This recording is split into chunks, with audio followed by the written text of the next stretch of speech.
ba, Adrian? Lumabas ka na nga ng kwarto ko. Ang ingay-ingay niyang cellphone mo eh. Ayoko nga. Malamig kasi dito sa kwarto mo, Ate Abby. Patambay muna ako rito kahit isang oras lang. Buti ka pa nga may aircon ng kwarto mo eh. Sa akin wala. Hindi ba sabi ko sa'yo ay matutulog na ako? Nananadya ka ba talaga? Lumabas ka na sabi. Hindi ako makatulog ng dahil sa'yo eh. Hapon na hapon natutulog ka. Kaya ka nasasabihan ni Papa ng tamad eh. Ano ba pakialam mo? Ikaw nga, tamad kang maligo eh. Hindi ko na sinagot ang sinabing yun ng mas nakatatanda kong kapatid na si Abby. Mas lalo pa siyang naasar nang dumapa ako sa kama niya at nagpatuloy ako ng paglalaro ko sa aking cellphone. Naka-full ang volume nun, kaya naman umaalingaw-ngaw talaga ang malakas na tunog ng cellphone ko sa buong kwarto ni Ate Abby. Dalawa lang kaming magkapatid ni ate. 10 taon pa lang ako, habang siya naman ay 17 taong gulang na.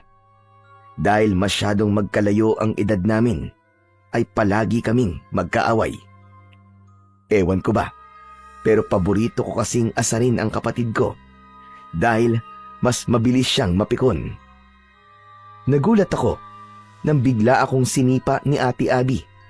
Kahit hindi malakas ang pagsipa niya, ay umiyak ako ng malakas. Aray!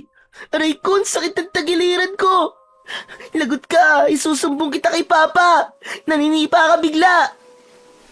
Ang arte-arte mo! Hindi naman malakas ang sipa ko sa'yo! Gusto mo ba lakasan ko pa? Para mas masaktan ka lalo? Papa, si Ate Abby oh! Sinipa ako! Hindi nagtagal ay bumukas ang pinto ng kwarto ni Ate Abby at pumasok ang tatay namin na si Dexter na galit na galit. Mas nilakasan ko ang pag-iyak ko para ako ang kampihan ni Papa. Yun kasi ang madalas kong ginagawa at sa huli ay ang kapatid ko ang napapagalitan. Ano na namang iniiyak mo, Adrian? Ang lakas-lakas ng boses nyo. Hindi ba sabi ko kapag ganitong oras na, ay wag na kayo mag-iingay dahil nagtatrabaho pa ako? Si ate po kasi, sinipa niya po ako sa tagiliran, sobrang sakit po. Parang nabalian po yata ako ng 3 ribs. Aray, ang sakit-sakit. Sinungaling. Talagang nabilang mo pa kung ilang ribs ang nabali sa'yo ha? Saka may hinanang naman ang pagkakasipa ako sa'yo ha? Ang OA mo talaga. Maniwala po kayo sa akin, Papa. Sobrang sakit po talaga ng sipa sa akin ni ate. Tingnan niyo oh, namumula pa nga oh. Dapat lang sa'yo na sipain ka. Kanina pa kita pinapalis sa kwarto ko kasi matutulog na ako. Pero ayaw mo. Tapos ang ingay-ingay pa yung cellphone mo.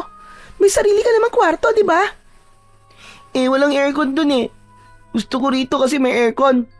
Papa, hindi ba sabi niyo po, hindi po kami dapat magsakitan kasi magkapatid po kami? Pero sinipa po ako ni ate. Tumahimik ka na nga dyan, Adrian. Akala mo ba, hindi ko alam na nagkukunwari ka lang, na sinaktan ka ng ate mo para siya ang pagalitan ko? At ikaw naman, Abby, hindi ka ba pwede magpasensya sa kapatid mo? Baka nakakalimutan mong mas matanda ka kaysa sa kanya. Papa, kilala niyo po yung si Adrian. Sobrang kulit po niyan. Kahit anong pagtitimpi ang gawin ko dyan, ay talagang mauubusan ako ng pasensya sa kakulitan niya. Adrian, sige na. Lumabas ka na ng kwarto ng ate mo. Doon ka na lang sa sala at mas presko doon. Pero Papa... Lalabas ka ba o kukunin ko yung cellphone mo at 1 linggo mo yang hindi magagamit? Sige, mamili ka. Ano ba yan? Ang daya-daya naman. Bakit kasi hindi niyo palagyan ng aircon ng kwarto ko para hindi na ako nagpupunta dito sa kwarto ni ate kapag mainit eh. Saka na kapag may naipon na ako. Huwag ka nang maraming sinasabi. Lumabas ka na! Labag sa kalooban ko na lumabas ako ng kwarto ni Ate Abby. Masama ang loob ko dahil hindi ako kinampihan ni Papa sa pagkakataon na yon. Wala na akong nagawa kundi ang magpunta sa sala.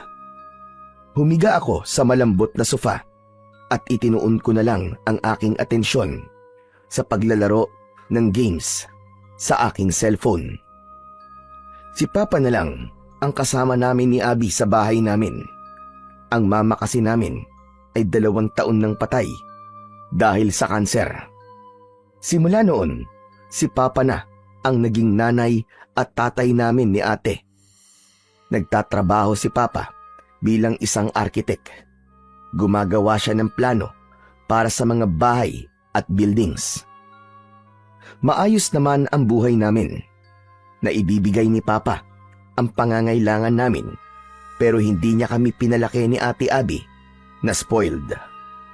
Ang totoo nga niyan, kaya madalas kong asarin ang kapatid ko, lalo na kapag nasa bahay si Papa, ay upang mapansin ako ni Papa.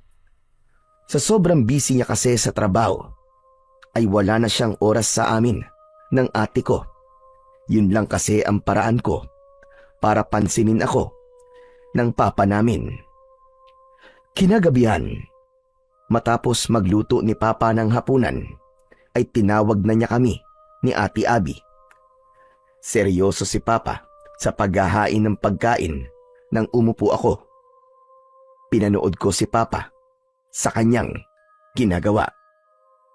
Papa, bakit hindi pa po kayo kumuha ng kasambay para meron na pong gumagawa ng mga gawaing bahay dito? Saka yung pagluluto po, para hindi na po kayo napapagod. Oo nga naman, Papa. Para after ng work mo, makakapagpahinga ka na. Wala ka nang iintindihan, di ba? Ay nako mga anak, dagdag gastos lang yan. Kailangan nating magtipid, lalo na't nasa college ka na, Abby. Saka kapag kumuha pa ako ng kasambay, mas lalo lang kayo magiging tamad. Hindi kayo matututo sa mga gawain dito sa bahay. Lalo ka na, Abby, dalaga ka na. Aba, kahit yata pagsasaing hindi ka pa marunong. Yan, buti nga sa'yo ate, napagalitan ka tuloy. Ikaw din, Adrian, manahimik ka. Kahit lalaki ka at bata ka pa, ay kailangan mo ring matuto sa mga gawaing bahay. Ako nga, nung nasa ganyang edad ako, aba, marunong na akong magluto Ako rin ang nag-aalaga ng mga kapatid ko kasi ako ang panganay. Kayo rin ang mahihirapan pagdating ng araw kapag hindi kayo natuto ng mga dapat niyong matutunan. Tandaan niyo mga anak, hindi habang buhay ay magkakasama tayong 3. Kaya habang maaga pa, kailangan matuto na kayo. Wala nang nagsalita pa sa amin ni Ate Abby. Alam kasi namin na kapag marami nang sinasabi si Papa at sumagot pa kami, ay hahaba na naman ang usapan. Maya-maya pa ay umupo na si Papa at nagdasal muna bago kami kumain. Habang kumakain ay biglang nagsalita si Ate Abby. Papa, magpapaalam po pala ako sa inyo. Birthday po kasi ni Cheska next week. Sa Palawan po kasi siya magsi-celebrate Kasama po ang iba pa naming friends. Puro babae naman po kami. Gusto ko po sanang sumama. Nako, pasensya ka na pero sabihin mo kay Cheska na hindi ka makakasama. Ano po? Bakit naman po? Kung hindi niyo po ako bibigyan ng pera, may ipon naman po ako Yun na lang po ang gagamitin ko, Papa. Narinig mo naman ako, di ba? Hindi pwede. May pupuntahan kayo ni Adrian. Saan po kami pupunta ni ate, Papa? Sa Lola Melda nyo. Sa probinsya, kung saan lumaki ang nanay nyo.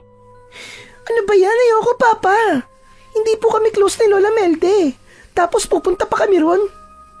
Kaya nga para makilala nyo siya. Doon kayo ng buong bakasyon. Susunduin ko na lang kayo kapag pasukan nyo na sa school. Yes, okay lang sa akin, Papa.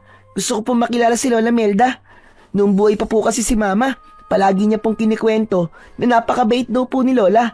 Sigurado po akong matutuwa si Lola kapag nakita po niya kami ni ate. Kung gusto mo, ikaw na lang ang pumunta ron, Adrian. Pabida ka.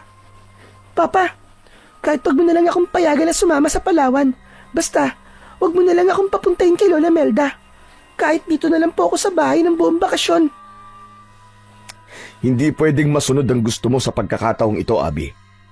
Naisip ko na kailangan magsama kayo ng kapatid mo sa ibang lugar at baka sakaling doon kayo magkasundo. Kay Lola Melda nyo, simple ang buhay. Walang TV, walang internet, at walang kuryente. Sigurado ko na mapipilitan kayo magbanding ni Adrian. Hindi na ako natutuwa na halos araw-araw kayo nagbabangayan. Dadalawa na nga lang kayong magkapatid tapos palagi pa kayo nag-aaway. Aba, mga anak, hindi magandang tignan yun. Eh di si Adrian na lang po ang ipadala nyo kay Lola Melda. Total, siya lang naman po may gustong pumunta ron eh. Basta, buo na ang desisyon ko. Isa pa, ayaw mo bang makilala ang lola mo? Nanay siya ng mama nyo, kaya dapat ay maging malapit kayo sa kanya. Bukas ay ihahatid ko na kayo ron, kaya mag-empake na kayo pagkatapos nyo kumain. Papa, sa akin po wala naman pong problema eh. Maganda nga po yun kasi makakapunta po ako sa ibang lugar. Wala rin po akong pakialam kahit wala pong kuryente ron at internet. Nagsalita ang konting init ay sumisiksik sa kwarto kung may aircon. Alam mo ba ang ibig sabihin kapag walang kuryente ha? Ibig sabihin, walang aircon, walang electric fan. Hindi na kailangan ng electric fan o aircon sa lugar ng lola nyo. Mataas ang kinaroroonan ng baryo nila, kaya malamig doon kahit summer. Magiging komportable kayo ron. Naisama na ako ron ng nanay nyo ng isang beses. Kaya alam ko yan. Natawa ako sa naging reaksyon ni Ate Abby. Kulang na lang ay malukot ang mukha niya sa sobrang pagsimangot niya. Sa akin naman ay ayos lang talaga na pumunta kami kay Lola Melda. Marami kasing naikwento sa akin si Mama tungkol kay Lola Melda. Ang sabi niya ay napakabait ni Lola Melda kasi kahit hindi siya nito totoong anak, ay inalagaan at itinuring siya nito na parang tunay nitong anak. Kung hindi raw nakita ni Lola Melda si Mama sa gubat, ay malamang hindi nabuhay si Mama at wala rin kami ni Ate Abby sa mundo. Pagkatapos naming kumain, ay excited akong nag-empake ng mga dadalhin ko sa pagpunta namin kay Lola Melda sa probinsya. Natulog ako ng maaga dahil ang sabi ni Papa ay madaling araw daw kami babiyahe. Makalipas ang ilang oras ay ginising na ako ni Papa. Naligo na ako at inilagay na namin ni Ate Abby ang mga gamit namin sa likod ng kotse. Hindi nagtagal ay bumiyahe na kami. Nasa backseat si Ate Abby habang ako naman ang katabi ni Papa sa unahan. Abby, tipirin nyo ni Adrian yung allowance na ibinigay ko sa inyo ha. Matuto kayo mag-budget ng pera. Pwede bang wag na tayong tumuloy? Hindi ko alam eh. Para bang bigla akong kinabahan. Hala si ate, ang daming dahilan. Papa, nag-iinarte na naman si ate oh. Palagi nalang ganyan yan. Hoy, tumigil ka. Hindi ako nag-iinarte no. Sa kinakabahan talaga ako eh. Ano magagawa ko? Paepal ka. Normal lang nakabahan ka, Abby. Pero sigurado ko na magiging maganda ang kalalabasan ng pagbabakasyon nyo sa Lola Melda nyo. Matutuwa yon kapag nakita niya kayo. Saka, napakabait niya, kaya makakasundo niyo siya. Kapag nakilala niyo ang lola niyo, masasabi niyo na totoo pala talaga lahat ng kinikwento ng mama niyo tungkol sa kanya. Excited na po akong makilala si Lola Melda, Papa. Sus, sip-sip. Kunwari excited, kahit hindi naman. Ay nako, makatulog na nga lang. Inaantok pa ako. Huwag ka magulo ha. Papa, ano po palang mga pwede pong gawin dun sa baryo ni Lola Melda? Meron ba rong magagandang pasyalan? Aba, meron. May talon doon na nasa loob ng gubat. Tapos napakalamig daw ng tubig. Magpasama kayo kay Lola Melda nyo pagdating nyo roon ng ate mo. Papa, hindi po ba pwedeng sumama rin po kayo ron sa amin? Hindi pwede anak may trabaho pa ako na kailangan tapusin. Saka, mas okay na hindi nyo ako kasama para matuto kayo magtulungan ng ate mo.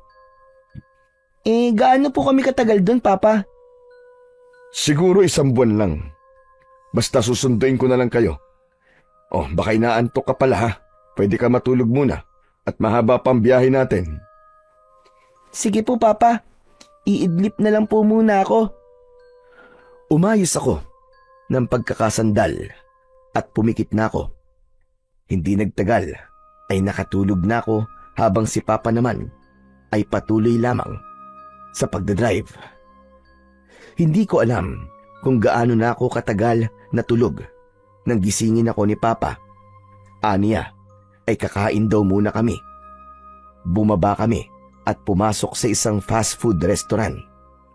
Pagkatapos naming kumain ay bumiyahe na ulit kami. Habang umaandar ang kotse ay nakatingin ako sa dinadaanan namin. Paunti ng paunti ang mga building na nakikita ko. Pagsapit ng hapon ay puro kabahayan na ang nakikita ko sa labas. Hanggang sa pataas na ng pataas ang aming dinadaanan. Papalubog na rin ang araw ng oras na yon. Papa, malapit na po ba tayo? Oo, malapit na. Siguro mga kalahating oras na lang. Ang sakit na po ng katawan ko. Pwede bang bumalik na lang po tayo sa bayan? Maghanap na lang po tayo din ng hotel na matutulugan. Bukas na lang po tayo pumunta sa bahay ni Lola Melda. Hindi pwede. Kailangan ko rin makabalik sa Maynila bukas ng umaga eh.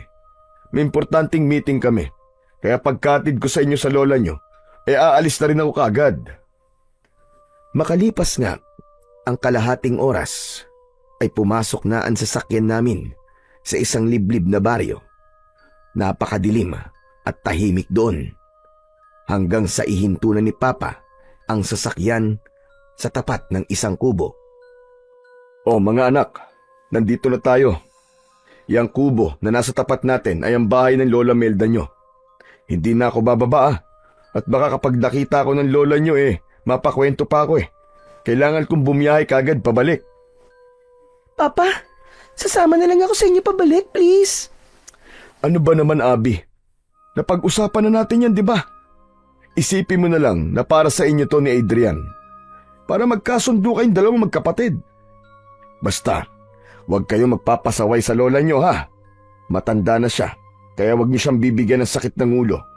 Tumulong kayo sa mga gawaing bahay. O sige na, bumaba na kayo. Mag-iingat kayong dalawa ha. Oo nga pala. May isang box ng grocery sa likod. Dalhin niyo na rin yun para may pagkain kayo.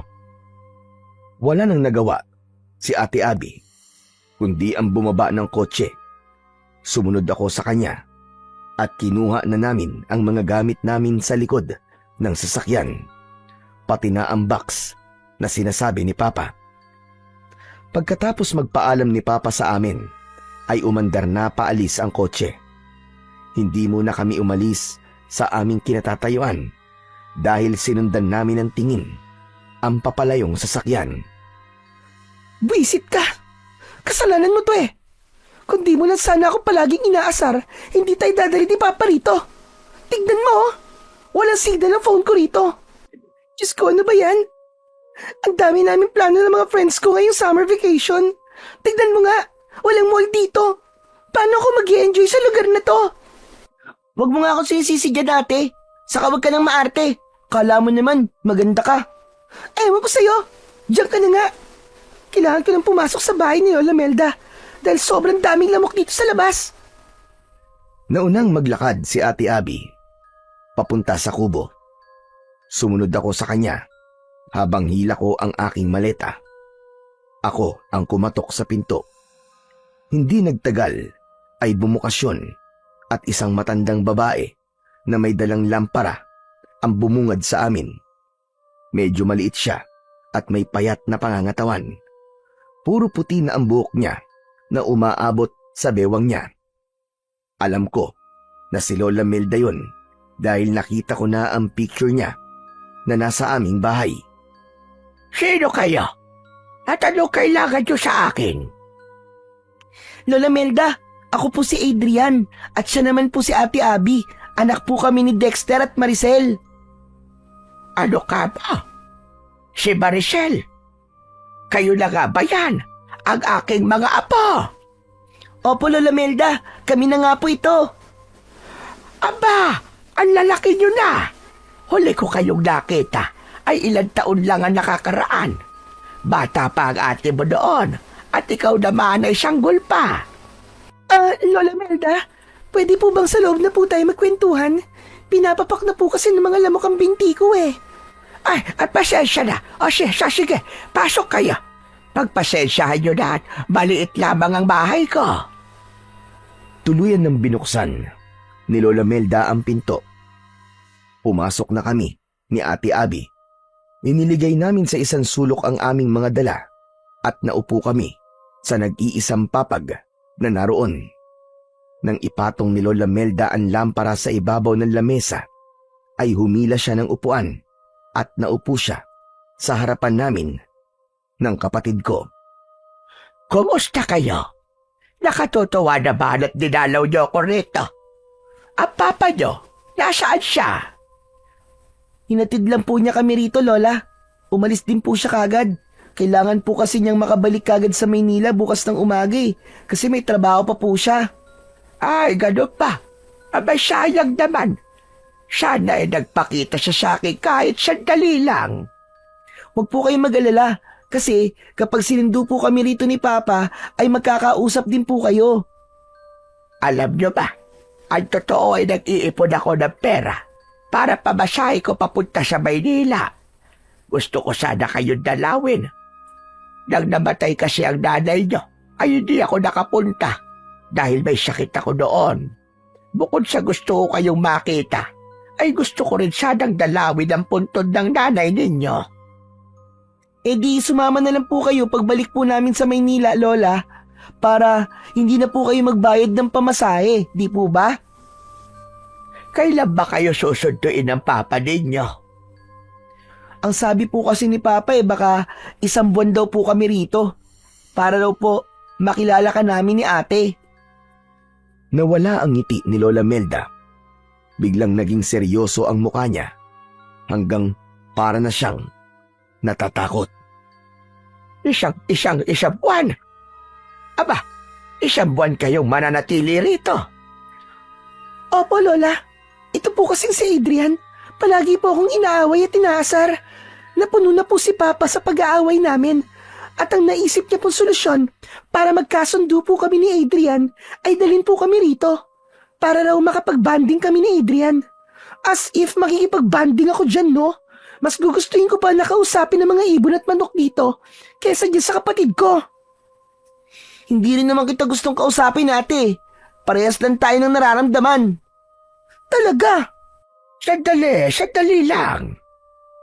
Huwag kayo mag-away.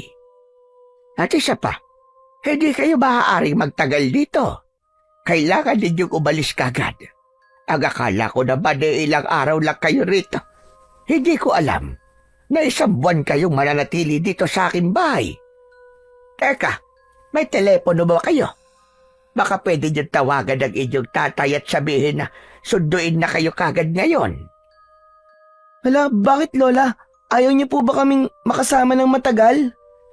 Hindi naman sa ganun na po. Ang totoo niyan ay gustong-gusto kayong makasama na matagal. Pero hindi sa lugar na ito. Hindi kayo maaaring magtagal dito. Abi, ilabas mo na ang inyong telepono at tawagan mo kagad ang tatay mo. Lola, simula po nang dumating kami rito ay wala na pong signal ang cellphone ko. Ano ka ba? Signal? Signal po. Kailangan po ng signal para makatawag po ako kay Papa. Kaya hindi ko po siya matatawagan. Tumayo si Lola Melda at naglakad-lakad siya na para siyang hindi mapaanak na pusa. Nagkatinginan kami ni Ate Abby. Nagtaka ko sa ikinikilos ni Lola. Hindi ko maintindihan ang sinabi niya na gusto niya kaming makasama ng matagal pero hindi sa lugar na yon. Tahimik lang kami ng ate ko. Maya-maya pa ay tumigil na sa paglalakad si Lola Melda. Kung ganon, ay wala na pala tayong magagawa, kundi ang hintayin na sunduin kayo ni Dexter. Pero napakatagal lang 1 buwan. May magiging problema po ba kung magtatagal po kami rito, Lola? Malaki. Malaki ang magiging problema. Kung gusto niyo po, iaalis na po kami bukas. May pera pong ibinigay si Papa sa akin. Yun po ang gagamitin namin ni Adrian na pamasahe pabalik sa Maynila. Wala sasakyan na pumapasok dito para magatid palabas ng lugar na ito. Kung maglalakad naman kayo, ay hindi rin maaari dahil aabutin kayo na napakahabang oras. Sa tingin ko, ay wala na tayong magagawa kung di manatili kayo rito hanggang sa sunduin kayo ng tatay nyo. Pero bukas na tayo mag-usap. Alam kong pagod kayo sa inyong naging biyahe. Diyan na kayo matulog sa papag. Ako naman ay dito na lamang sa mahabang upuan. Medyo inaantok na nga po ako. Pero ayos lang po ba kayo dyan sa upuan, Lola? Oo naman. Maliit naman ako kaya kasya ako dyan. Sige na, matulog na kayo magkapatid. Nang patayin na ni Lola Melda ang sindi ng lampara, ay nahiga na ako. Mabuti na lang at kasya sa papag ang 2 tao, kaya kahit paano ay hindi kami siksikan ni Ate Abby. Makalipas ang mahigit 1 oras, ay gising pa rin ako. Hindi dahil sa hindi ako sanay matulog sa papag, kundi dahil namamahay ako. Kahit anong posisyon ang gawin ko sa paghiga, ay hindi ako dinadalaw ng antok. Hanggang sa nasiko ko ang braso ni Ate Abby nang dahil sa kalikutan ko. Ano ba, Adrian? Bakit ba ang likot-likot mo? Maliit na nga tong higaan para sa ating dalawa. Hindi ka pa mapakali dyan. Paano? Hindi kasi ako makatulog, ate. Pumikit ka para makatulog ka. Hindi yung ang likot-likot mo dyan. Tapos pati pagtulog ko, naiistorbo mo. Buti nga ikaw, nakatulog na eh. At kinising ako ng kalikutan mo. Bakit? Kasalanan ko ba kung hindi ka makatulog? Isa pang likot mo dyan ha. Papalabasin talaga kita. Tumalikod na si Ate Abby pagkatapos niyang sabihin sa akin yon. Pinilit ko na lang na matulog. Pumikit ako, pero wala pang 1 minuto ay may narinig akong kakaibang ingay sa labas. May mga nagsisigawan, pero hindi ko alam kung bakit ba sila sumisigaw. Sinundan yon ng napakahabang alulong ng mga aso. Hindi pa rin natapos dahil nakarinig din ako ng malakas na pagaspas ng mga pakpak. Ang unang pumasok sa isip ko ay baka maraming malaking ibon sa baryong yon. Nang tumahimik na ang paligid, ay unti-unti na akong tinamaan ng antok. Hindi nagtagal, ay tuluyan na akong nakatulog ng mahimbing. Kinabukasan ng umaga, ay nauna akong nagising kay Ate Abby. Nakita ko si Lola Melda na nagtitimpla ng kape. Nagising na rin si Ate Abby at agad siyang sumimangot. Aray, ang sakit ng likod ko. Pasensya na. Alam ko na sanay kayo sa malambot na higaan. Wala kasing kutsyon dito sa bahay ko. Huwag niyo pong pansinin si Ate Lola Melda. Talagang maarte lang po yan eh, saka reklamadora pa. Kaya nga po palagi po siya napapagalitan ni Papa eh. Sa masakit ang likod ko eh. May magagawa ba ako? Pakialamero ka. Hay nako, mukhang tama nga ang sinabi niyo. Palagi kayo nag-aaway na magkapatid. Magmumugna kayo doon sa batalan at saluhan niyo na ako rito sa almusal. Lola, what's batalan? Ang arte talaga nito. Batalan lang, di mo pa alam. Lababo yun. Kung saan naguhugas ng pinggan. Wala bang subject na Pilipino nung elementary at high school ka, ate? At hindi mo alam kung ano ang batalan? Bakit ba? Sa hindi ko alam eh. Hindi na ako sumagot. Nauna na akong nagpunta sa batalan para maghilamos at magmumog. Sumunod si Ate Abby sa akin at pagkatapos ay magkasabay na kaming naupo sa hapagkainan. Ipinagtimpla ko na kayo ng kape. Kung kulang sa tamis, ay dagdagan nyo na lang ng asukal. Pagpasensyahan nyo na lang at kabote ang ating almusal. Ayos lang ba yun sa inyo? Ayos lang po sa akin, Lola. Hindi naman po ako mapili pagdating po sa pagkain eh. Lola, wala po ba kayong pancake o bacon? Yan po kasi ang madalas na niluluto ni Papa para sa amin tuwing breakfast. Hindi ka ba marunong makaintindi, ate? Kamote nga lang ang almusal natin. Talagang naghahanap ka pa ng wala. Kahit sinigang na kanin po, Lola, tapos itlog, tapos yung sinagag po ay maraming bawang na toasted. Bawang? Abay walang bawang sa baryong ito. Pati na rin asin. Ano? Seryoso po ba yan? May lugar po bang walang bawang at asin? Meron. Dito sa lugar na ito ay ipinagbabawal ang bawang at asin. Bakit po, Lola? Ano po bang meron sa bawang at asin? At ipinagbabawal po yun dito. Huwag kayong magtanong. Kumain na muna tayo at lalamig na ang kape nyo. Hindi na ako nagsalita at kumuha na ako ng isang kamote. Binalatan ko yon, saka ko kinain. Pero habang kumakain ako, ay hindi naalis sa akin ang pagtataka kung bakit walang bawang at asin sa baryo ni na Lola Melda. Maya-maya pa ay napansin ko na nakasarado ang bintana at pinto, kaya pala medyo madilim sa loob. Napansin din yon ni Ate Abby at siya na ang nagsabi nun kay Lola Melda. Wait lang po bubuksan ko lang po ang pinto at bintana para lumiwanag. Wag! Nagtatakang nagkatinginan kami ni Ate Abby sa pagsigaw na yon ni Lola Melda. Ang ibig ko sabihin wag mo na buksan. Masyadong maraming langaw sa labas. Baka pumasok dito sa loob. Ganun po ba? Sige po, hindi ko na lang po bubuksan. Siguro ay ngayon ko na dapat sabihin sa inyo ang patakaran ko sa bahay ko. Kailangan ninyo sundin ang lahat ng sasabihin ko at huwag na kayong magtanong. Para rin naman sa inyo ang mga patakaran na sasabihin ko.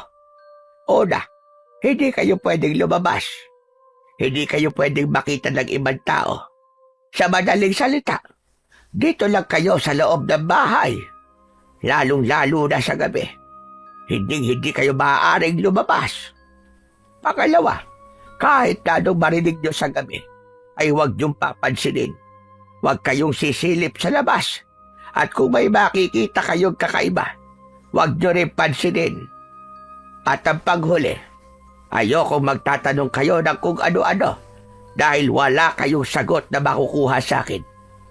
Gawin niyo ang lahat ng sinabi ko at magiging ligtas kayo sa lugar na ito. Wait lang po, Lola. Ibig po bang sabihin ay hindi kami makakapamasyal ni Adrian? As in, dito lang po kami sa loob ng bahay sa loob ng 1 buwan? Ganon na nga. Hindi kayo maaaring lumabas. Pero ang boring naman po nun. Buti po sana kung may TV kayo rito o kaya internet connection. Pero wala Anong gagawin namin dito? Hindi ba sabi ko ay huwag na kayong magtanong. Sundin nyo na lang ang sinabi ko dahil para rin yun sa inyong kapakanan. Pero bakit po? May hindi ba magandang nangyayari sa lugar na to at bawal kaming lumabas at makita ng ibang tao? Gaya na sinabi ko, Abe, huwag na kayong magtanong. Sige na. Tapusin nyo na ang pagkain nyo. Hindi na kami nagsalita pa ni Ate Abby. Nang magkatinginan kami, ay alam ko na iisa ang nasa isip namin. Nagtataka kami sa mga patakarang sinabi ni Lola Melda. Hindi ko akalain na sa loob ng 1 buwan ay doon lang kami sa loob ng bahay niya. Para sa akin ay hindi ganoong bakasyon ang iniisip ko. Ang buong akala ko pa naman ay makakagala kami sa lugar na yon. Pero base sa mga sinabi ni Lola ay mukhang hindi yon mangyayari. Pagkatapos naming mag-almusal ay nagpaalam sa amin si Lola Melda. Aniya ay magtutungo siya sa taniman nito ng gulay upang kumuha ng kakainin namin mamayang pananghalian. Isinarado niya ang pinto pagkaalis niya. Humiga ako sa papag habang naglalaro ng isang offline games sa aking cellphone. Si Ate Abby naman ay hindi mapakali at panay ang lakad niya. Hindi ko magets kung bakit bawal tayong lumabas. Anong gagawin natin dito sa loob ng bahay ni Lola? Wala namang mapaglibangan dito. Wala ring internet. Paano ko malalaman ang ginagawa ng mga friends ko? Siguro merong mamamatay tao dito na gumagala, no? Kaya hindi tayo pwedeng lumabas. Ewan ko. Sabi ko na nga, be. Hindi na dapat ako pumunta rito. Kung alam ko lang na ganito ang sitwasyon dito, hindi na sana ako sumunod kay Papa. Nagmatigas na lang sana ako. Huwag ka na magalit dyan, ate. May cellphone ka naman, di ba? Gamitin mo na yan para malibang ka. At paano naman ako malilibang sa cellphone ko, Aber, kung walang internet connection? Saka sige, gamitin mo ng gamitin yung cellphone mo para malobat ka agad yan. Sa tingin mo ba, makakapag-charge ka kapag nalobat yan? Ipapaalala ko lang sa'yo na walang kuryente rito. Agad akong huminto sa paglalaro nang mapagtanto ko yun. Kinabahan ako dahil kalahati na ang nabawas sa battery percentage ng cellphone ko. Hindi ako sigurado kung ilang araw na lang ang itatagal ng battery ng cellphone ko kapag palagi ko yung ginagamit. Naku, oo nga no. Pero hayaan mo ate, kakausapin ko si Lola Melda, sasabihin ko sa kanya na baka pwede tayong lumabas kahit sa likod lang tayo ng bahay niya. Hindi naman siguro tayo makikita ron ng mga tao, di ba? Isa pa yan sa hindi ko maintindihan eh. Kung bakit hindi tayo pwedeng makita ng ibang tao. Walang sense yung mga patakaran niya. Tama ka dyan, ate. Saka, nagtataka rin ako kung bakit biglang nagbago ang mood ni Lola nang malaman niya na 1 buwan tayo rito, di ba? Kasalanan mo to eh. Dapat kasi, hindi ka pumayag na sabihin ni Papa na dadalhin niya tayo rito. Masyado ka kasi pabibo kay Papa eh. Kung sumang-ayon ka lang sana sa akin at dalawa tayong tumutol sa gusto ni Papa, baka mas nakinig siya sa atin. Hindi ko naman kasi alam na ganito ang mangyayari, ate. Sa totoo lang, okay lang sa akin na walang internet at kuryente. Akala ko makakagala tayo rito, pero hindi pala. See? Akala mo kasi ay palagi ako nag-iinarte. Mas matanda ako sa'yo, no? Kaya mas marami akong alam kaysa sa'yo. Saka, hindi ba sinabi ko na bago tayo umalis, kinakabahan ako? Tama pala ang kutob ko. Hindi pala talaga dapat tayo tumuloy dito. Ewan ko ba kasi dun kay Papa kung bakit gustong-gusto niya makilala pa natin si Lola Melda. Nabuhay naman tayo nang hindi natin siya nakikilala, di ba? Oh, tignan mo ang nangyari ngayon sa atin. Stranded tayo rito. Ate, huwag ka naman magsalita ng ganyan. Nanay ni Mama si Lola Melda, kaya walang masama kung makikilala at makakasama natin siya, di ba? Anong nanay yung sinasabi mo? Hindi naman totoong nanay ni Mama si Lola Melda. Technically, hindi natin siya kaano-ano. Nagulat kami ni Ate Abby nang biglang bumukas ang pinto at pumasok si Lola Melda. Namutla si Abby dahil seryoso ang muka ni Lola habang bitbit niya ang isang basket na may nakalagay na mga gulay. Lola, nandiyan na po pala kayo. Ang bilis niyo naman po. Akala ko po mamaya pa po kayo babalik. Malapit lang dito taniman ko ng mga gulay. Akala niyo ba ay magtatagal ako ron? Kaya kung ano-anong pinag-uusapan yung dalawa. Si ate lang po ang kung ano-ano po ang sinasabi. Anong ako lang? Narinig ko mga sinabi mo, Abby. Tama ka. Hindi nga ako ang totoong nanay ni Maricel. Pero kahit hindi ko siya kadugo, ay itinuring ko siya na parang nanggaling sa akin. Kung buhay lang sana nanay niyo, siya mismo magpapatunay nun. Naniniwala naman po ako sa inyo, Lola eh. Madalas po kayong ikwento sa amin ni Mama nung buhay pa po siya. Wala po siyang nasabing hindi maganda tungkol sa inyo. Kaya nga po nang sabihin po ni Papa na pupunta kami rito ni ate, ay pumayag po kagad ako. Si Ate Abby lang po talaga ang kung ano-anong sinasabi tungkol sa inyo eh. Talagang nilaglag mo ako ha? Okay. Naniniwala naman po ako mabait kayo, Lola eh. Pero ang hindi ko talaga maintindihan ay kung bakit kailangan dito lang kami sa loob ng bahay. Nagpunta po kami rito para magbakasyon at hindi maging parang preso. Mas ligtas kasi kayo rito sa loob. Maniwala kayo. Para rin sa inyo ang mga sinasabi ko.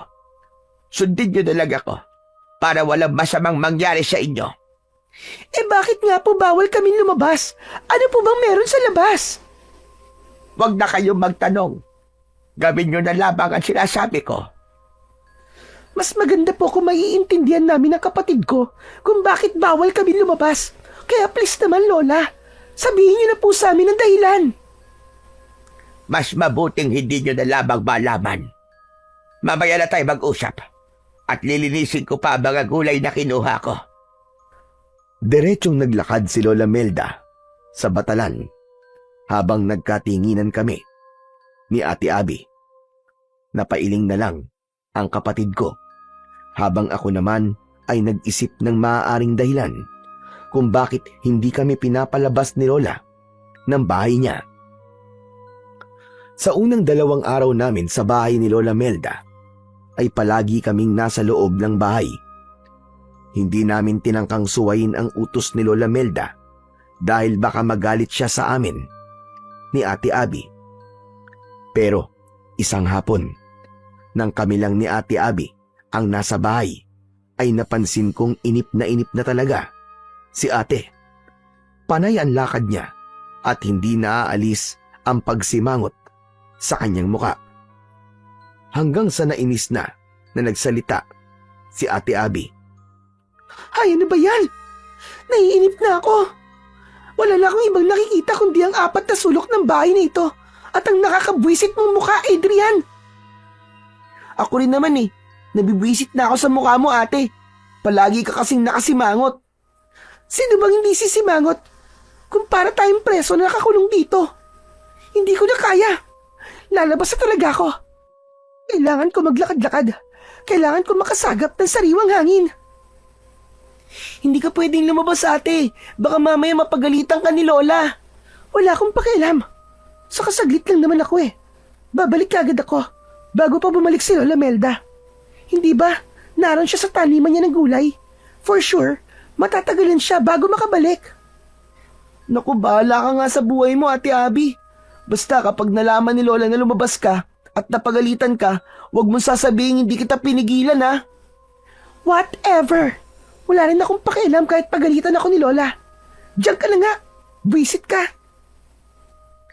Hindi ko na pinigilan pa si Ate Abby nang buksan niya ang pinto at lumabas siya ng kubo. Hindi man lang niya isinarado ang pinto. Lumapit ako ron para isarado. Pero nang isasarado ko na sana ang pinto, ay may nakita kong isang batang lalaki na may dalang saranggola na tumatakbo. Nakakaingit naman yung batang yun. Mabuti pa siya nakakapaglaro. Bakit kasi ayaw kaming palabasin ni Lola eh? Yung bata nga na yun nasa labas.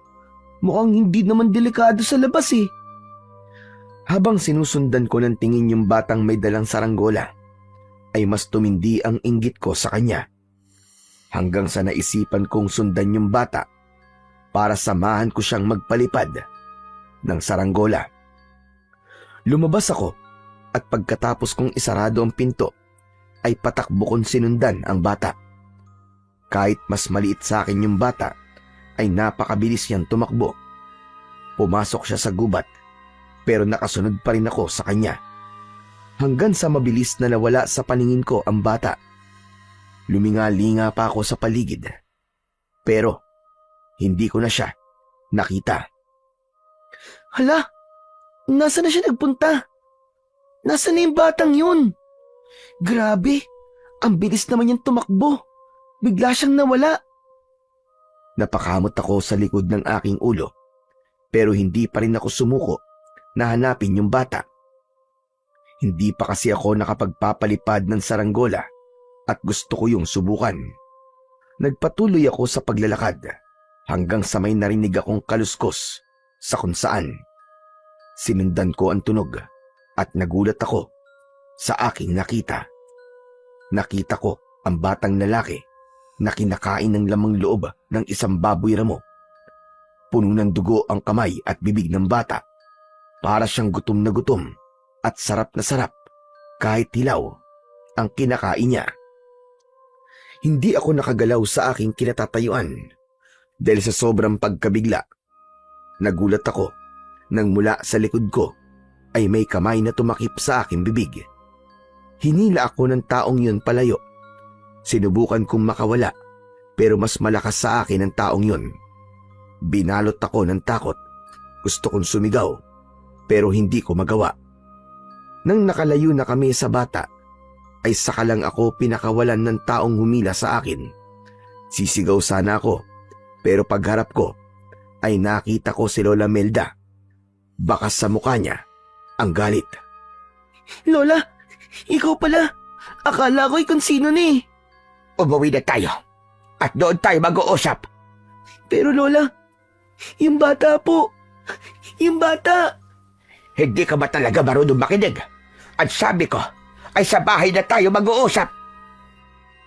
Nauna nang naglakad si Lola Melda at wala na akong nagawa kundi ang sumunod sa kanya. Napansin ko na nagmamadali ang lola ko sa paglalakad at halos hindi ko siya masabayan. Pagdating namin sa bahay ay naroon na si Ate Abby at kumakain siya ng suman. Buti naman at nakita mo siya, Lola. Salamat naman at ligtas ang kapatid ko. Adrian, hindi ba't sabi ko sa iyo ay hindi kayo pwedeng lumabas? Ganun ba kahirap ang pinapagawa ko sa inyong magkapatid? Kasi po Lola, nakita ko po yung bata na nagpapalipad po ng saranggola. Nainggit po ako sa kanya kaya sinundan ko siya eh. Kahit na, hindi ka pa rin dapat lumabas. Ganyan ba kayo pinalaki ng tatay nyo? Hindi kayo marunong sumunod sa sinasabi na mas nakatatanda sa inyo. Sorry na po Lola. Pero bakit ako lang po ang pinapagalitan nyo? Lumabas din naman po si Ate Abby ah. Hoy, huwag kang sinungaling. Hindi ako lumabas, no? Di ba, Lola? Nang dumating po kayo dito, nandito po ako. May pasalubong pa nga po kayong suman eh. Hala, ikaw ang sinungaling, ate. Lola, si ate po na unang lumabas. Sumunod lang po ako sa kanya, maniwala po kayo sa akin. Sinungaling yan, sinungaling. Tama ang ate mo. Dumating ako nandito siya. At sabi niya sa akin, ay ikaw lang ang lumabas. Pinigilan ka pa nga raw niya. Pero hindi ka nagpapigil. Matalim kong tinignan si Ate Abby. Doon ko na-realize na bago nakauwi si Lola Melda ay nagawa ng bumalik ni ate sa bahay. Kaya inakala ni Lola na hindi siya lumabas hanggang sa naalala ko yung batang nakita ko sa gubat. Pero Lola, yung ano po, yung batang nakita ko po sa gubat. Bakit po siya kumakain ng baboy damo? Tapos, hilaw pa po yung kinakain niya. Ganito po ba sa lugar niyo, Lola? Kumakain po ng hilaw na karne ang mga tao? Ano ba sinasabi mo, bata ka? Wala naman akong nakitang bata sa gubat na kumakain ng baboy ramo. Ano? Paanong wala po, Lola Melda? Nasa harap lang po natin yung bata kanina, di ba? Hay nako, kung ano-ano tumatakbo sa imahinasyon mo. Iniiba mo lang ba ang usapan para mawala ang galit ko sa'yo? Hala sige, ganyan muna kayo at magsisimak lang ako ng kahoy sa labas. Sana naman ay ito na ang huling beses na susuwayin mo ako. Naiintindihan mo ba, ha Adrian? Opo, sorry na po ulit. Matapos yun, ay lumabas na si Lola Melda. Nang kami na lang ni Ate Abby ang nasa loob ng bahay, ay pigil na tumawa si ate na parabang nang aasar. Sabi ko naman sa'yo, di ba? Babalik ako bago dumating si Lola Melda. Ikaw kasi, lumabas ka pa eh. Nahuli ka niya tuloy. Ang galing mo talagang magsinungaling ate, no? Grabe ka. Ginawa ko yon para hindi ako mapagalitan. Dapat kasi ginagamit mong utak mo kahit minsan lang. Pero teka, ano yung sinabi mo kanina na may nakita kang batang kumakain ng baboy ramo? Totoo ba yon? O gawa-gawa kwento mo lang? Ate, maniwala ka. Pexman cross my heart. Totoong-totoo yun. Sinundan ko yung bata na may dalang saranggola. Pagpasok niya sa gubat, bigla siyang nawala. Tapos hinanap ko siya. Nang nakita ko ulit siya, ay kumakain na siya ng baboy ramo. Parang Siya pa nga mismo ang pumatay dun sa baboy damo na yun eh. Kasi puro dugo talagang kamay niya. Grabe ate, nakakatakot yung itsura niya. Kasi para siyang gutom na gutom at wala siyang pakialam kahit hilaw ang kinakain niya. Talagang nilantakan niya ate. Diyos ko, obvious naman na iniimbento mo lang yung kwento mo, no? Hindi ka panipaniwala. Sino naman kakain ng hilaw na karne, tapos bata pa? Alam mo, kung gagawa ka ng kwento, yung kapanipaniwala naman sana. Pero ate, nagsasabi ako na totoo. Hindi ako nag-iimbento lang, maniwala ka ate. Kahit nga si Lola hindi naniniwala sa'yo eh. Ako pa kaya? Bahala ka nga kung ayaw mo maniwala. Basta, nagsasabi ako na totoo. Maarting inirapan ako ni Ate Abby. Itinuon niya ang kanyang atensyon sa kanyang cellphone habang ako naman ay napaisip kung totoo o hindi ba ang aking nakita. Pero sa huli, alam ko sa sarili ko na hindi yun isang imahinasyon. Alam ko sa sarili ko na totoong totoo ang nangyari. Ang ipinagtataka ko lang ay kung bakit may batang kumakain ng hilaw na karne sa baryong yon. Kinagabihan, ginisang gulay ang inihain ni Lola Melda sa amin. Nang tikman ko yon, ay hindi ko naiwasan ang mapasimangot. Bakit naman parang hindi mo nagustuhan ang niluto ko, Adrian? Talagang may pagsimangot ka pa dyan. Eh kasi po, wala pong lasa yung niluto nyo eh. Kahit po yung mga niluto nyo nung mga nakaraang araw, wala rin pong lasa. Talaga po bang wala po kayong asin sa baryong to? Hindi ba sinabi kong wala? Hayaan mo na at masustansya ang pagkain kapag walang asin. Saka, kulang po sa flavor ang mga luto nyo, Lola.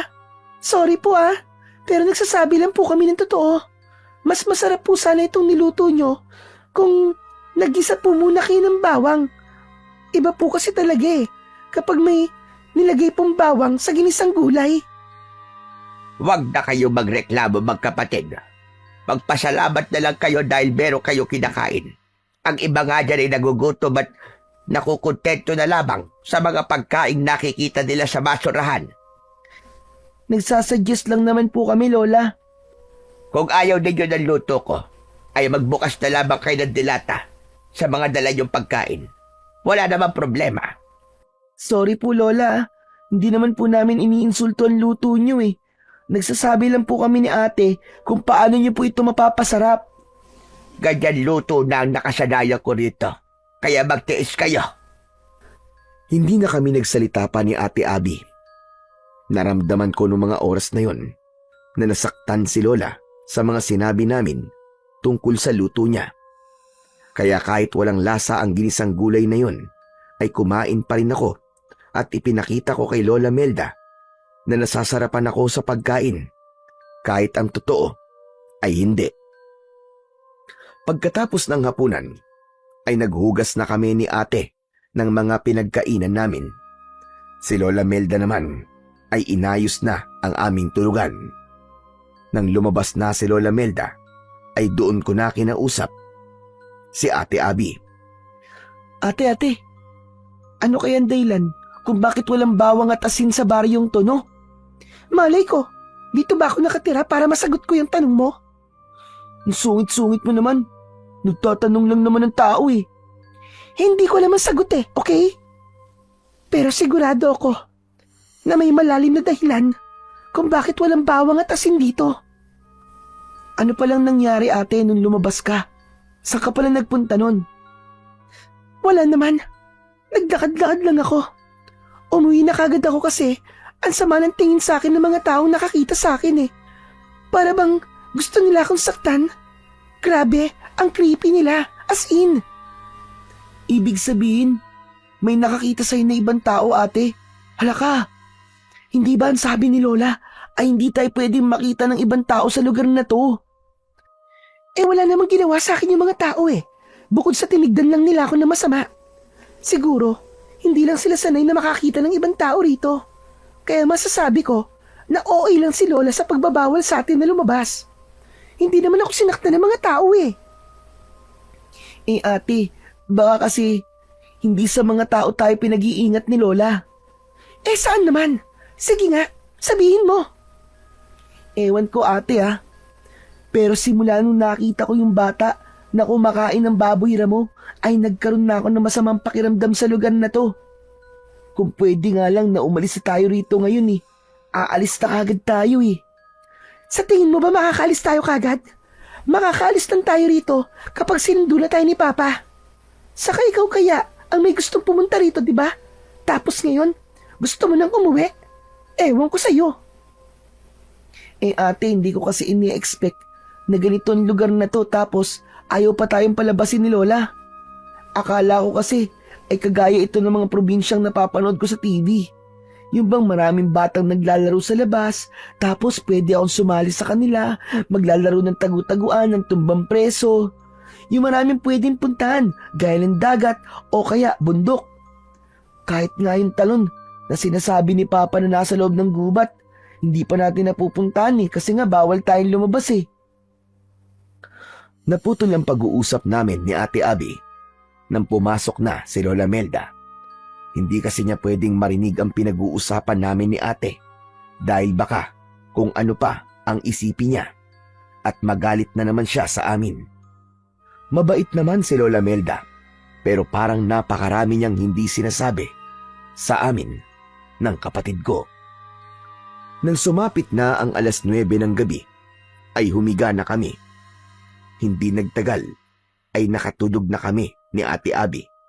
Makalipas ang ilang oras ay nagising ako dahil kailangan kong gumamit ng banyo. Kinapa ko ang posporo sa lamesa at sinindihan ko ang lampara. Dinala ko ang lampara sa banyo at nang natapos na akong umihi ay naglakad na ako pabalik sa papag. Sandali akong natigilan nang makita kong wala si Lola Melda sa mahabang upuan kung saan siya natutulog. Hindi ko alam, pero bigla akong kinabahan ng mga sandaling yon.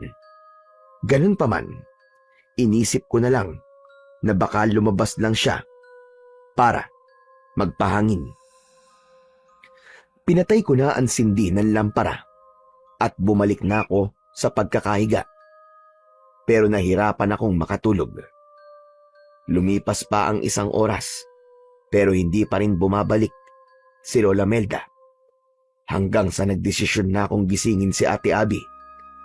Marahan ko siyang tinapik sa braso. Ate, gising! Ate, gising! Ano ba, Adrian? Bakit ba ang hilig mong mang-abala na natutulog, kasi ate, si Lola, kanina pa siya wala Pagising ko kanina, wala na siya tapos 1 oras nang nakalipas pero wala pa rin siya. Baka nasa taniman lang ng gulay yon. Matulog ka na lang dyan. Ikaw talaga napaka-istorbo mo. Pero hindi naman siya nagpupunta sa taniman ng gulay ng ganitong oras, ate. Madaling araw na kaya. Di baka nagpapahangin? Baka hindi siya makatulog, kaya naglalakad-lakad siya. Hindi, ate. Kinakabahan kasi ako Baka kung ano na nangyari kay Lola. Hanapin kaya natin siya sa labas. Ayoko nga. Kung gusto mo, ikaw na lang. Total, ikaw naman na nakaisip. Wala ka talagang pakialam kay Lola, no? Kung ayaw mo akong samahan, ako na lang ang maghanap sa kanya. Bumaba ako sa papag at dire-diretso ako naglakad papunta sa pinto. Nang bubuksan ko na ang pinto, ay hinawakan ni Ate Abby ang braso ko. Oo na. Sasamahan na kita. Baka mamaya, kung ano pa mangyari sa'yo sa labas, paniguradong masisisi naman ako ni Papa. Natuwa ako dahil sinamahan ako ni Ate Abby sa paglabas ng bahay. Napakalamig ng hangin at sobrang tahimik ng paligid.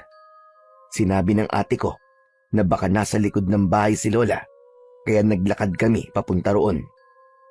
Habang papalapit kami sa likod ng bahay, ay nakarinig kami ng malakas at mabilis na paghingal. Natatakot na nagkatinginan kami ni Ate Abby. Sumenya siya sa akin na wag akong maingay. Naging maingat ang aming pagakbang habang nakasandal kami sa dingding ng kubo.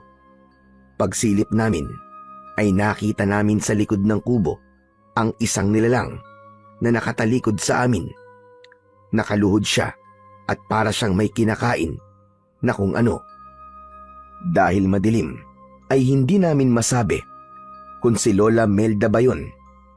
Ang sigurado lang kami ay isa yung matandang babae na may magulong buhok na kulay puti. Lola Melda, ikaw ba yan? Mabilis na lumingon ang nilalang. Sabay kaming napasigaw ni Ate Abby nang makita namin ang nakakatakot na itsura ng nilalang. Puno ng dugo ang bibig at kamay nito. Matutulis ang kanyang mga ngipin at mabalasik ang kanyang muka. Para siyang isang halimaw na hindi namin maintindihan kung ano talaga siya. May hawak ang nilalang na patay na manok at yun ang kinakain niya. Hinawakan ni Ate Abby ang kamay ko at hinila niya ako pabalik sa loob ng kubo. Mabilis niyang isinarado ang pinto. Narinig namin ang mahaba at nakakatakot na pag-angil nang nakita naming nilalang. Napayakap kami sa isa't isa ni Ate Abby. Parehas kaming nanginginig sa sobrang takot. Ate, ano yun? Ano yung nilalang na yun? Hindi ko alam. Para siyang halimaw na demonyo na ewan. Malay ko! Naku ate, baka pumasok siya rito. Anong gagawin natin? Baka kainin din tayo ng gaya nung sa manok. Sabi ko naman kasi sa'yo may mga taong kumakain dito ng hilaw na karni. Pero, parang hindi tao yung nakita natin. May tao bang ganun ang mukha? Ate, natatakot ako. Baka makapasok siya rito. Baka kainin tayo nun. Biglang bumitaw si Ate Abby sa akin sa pagkakayakap.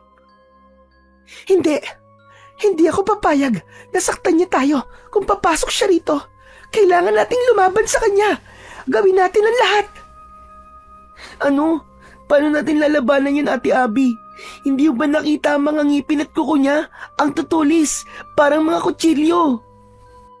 Nagmamadaling nagpunta si Ate Abby sa kusina. Kumuha siya ng 2 patalim at ibinigay niya sa akin ang isa. Ate, anong gagawin natin sa kutsilyong to? Siguro magluluto tayo. Ipagluluto natin yung halimaw kapag nakapasok siya rito. Ewan ko sa'yo. Siyempre, para hindi niya tayo kainin, lalabanan natin siya. Gagamitin natin ang kutsilyo na to para ipagtanggol ang sarili natin. Kung kinakailangan patayin natin siya, ay papatayin natin siya. Pero ate, masama ang pumatay, di ba? Baka makulong tayo nun. Ayoko makulong. Kahit na ikaw ang papatayin, masama pa rin ba yun? Saka huwag ka mag-alala. Kung mapapatay man natin ang halimaw na yun, ay hindi tayo makukulong. Dahil ipagtatanggol lang natin ang ating sarili. Self-defense ang tawag doon. Kaya lakasan mo ang loob mo, Adrian. Kailangan mong maging matapang. Naunang pumwesto si Ate Abby sa harapan ng pinto. Tumabi ako sa kanya. Nanginginig pa rin ako nang dahil sa sobrang takot. Kahit malamig, ay tagaktak ang pawis sa aking muka. Maya-maya pa ay nakarinig kami ng yabag ng paa sa labas. Palapit yon ng palapit sa pinto. Tumigil ang yabag sa harap ng pinto, kaya maigpit kong hinawakan ng kutsilyo. Tinignan ko si Ate Abby. Hindi niya inaalis ang tingin sa pinto at nakatutok doon ang kutsilyong hawak niya. Hanggang sa bumukas ang pinto, sabay kaming napasigaw ni ate sa sobrang takot at gulat. Hoy! Ano't sumisigaw kayong dalawa? Ako ito! Sa sobrang tuwa ko na makitang ligtas si Lola Melda, ay tumakbo ko sa kanya at mahigpit ko siyang niyakap. Lola, buti na lang at buhay pa po kayo. Akala ko po kung ano na po nangyari sa inyo At bakit naman ganyan na sinasabi mong bata ka? Ano bang iniisip mo? Na mamamatay ako? Kasi po, nagising po si Adrian na wala kayo. Kaya po lumabas kami para hanapin kayo. Tapos Lola, may nakita po kaming parang halimaw sa likod ng bahay niyo. Nakakatakot po ang itsura niya. Para po siyang tao, pero sigurado po kami na hindi po siya tao. Ano ba sinasabi mo, Abi? At hindi kita maintindihan. At bakit kayo may hawak na kutsilyo? Natatakot po kasi kami, Lola Melda. Akala namin ipapasok dito yung halimaw na yun eh. Kaya ang sabi po ni ate, kailangan daw ipagtanggol namin ang aming sarili. Ay, nako. Kayo talagang magkapatid. Kung ano-ano na lamang ang nakikita nyo. Napakalakas talaga ng imahinasyon yung dalawa.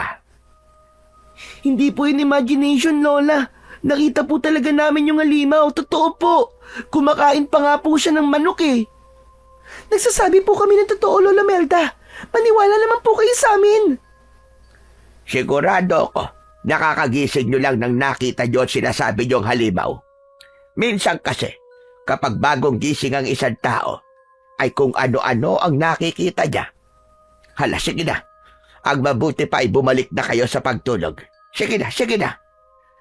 Pero Lola Melda, Adrian, ayaw nyo naman siguro na magalit ako, hindi ba? Sundin nyo na lang ako.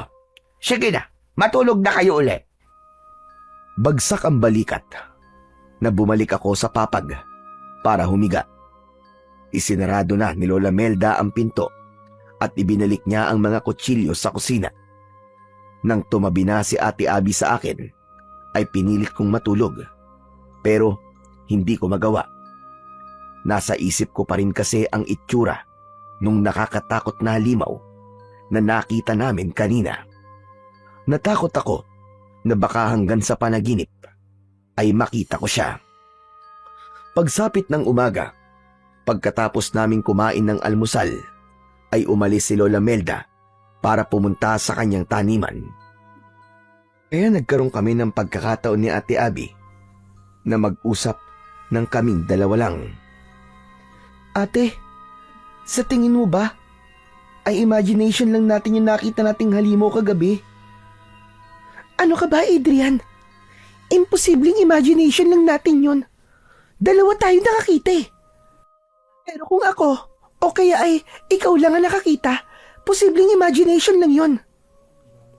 Alam mo, nagtataka na talaga ako kay Lola. Parang palagi niya sinasabing hindi totoo ang mga kakaibang bagay na nakikita natin sa lugar na ito. Kaya nga ate, parang may mga hindi talaga sinasabi sa atin si Lola. Ano kaya yun? Doon pa lang sa walang bawang at asin sa lugar na ito ay nakapagtataka na talaga. Sana naman ay sunduin na tayo rito ni Papa. Pakiramdam ko, hindi na tayo ligtas dito. Bakit pa kasi tayo dinala dito ni Papa eh? Hindi niya siguro alam ang mga kakaibang nangyayari rito. Kasi kung alam niya lang malamang, hindi niya tayo dadalhin dito. Matapos namin mag-usap ni Ate Abby, ay nagpaalam siya sa akin na maliligo siya. Ako naman ay kinuha ko ang aking cellphone na malapit ng malobat.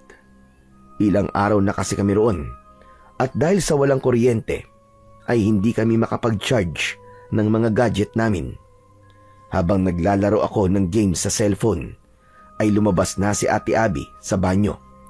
Sakto na may kumatok sa pinto. Ang akala ko ay si Lola Melda na yon, kaya nagmamadali kong binuksan ang pinto. Pero nagulat ako nang isang matandang lalaki ang nasa labas.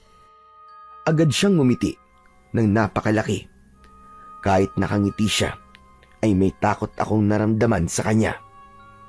Matangkad ang matandang yon, at kahit may edad, ay masasabi ko na matikas pa rin ang tindig niya. Lumapit si Ate Abby sa akin at maging siya ay nagulat sa matandang lalaki. Mawalang galang na po. Sino po kayo? Ano pong kailangan nyo? Nandito ba si Melda? Kailangan kasi namin mag-usap. Wala po siya eh. Nandun po siya sa taniman niya ng mga gulay.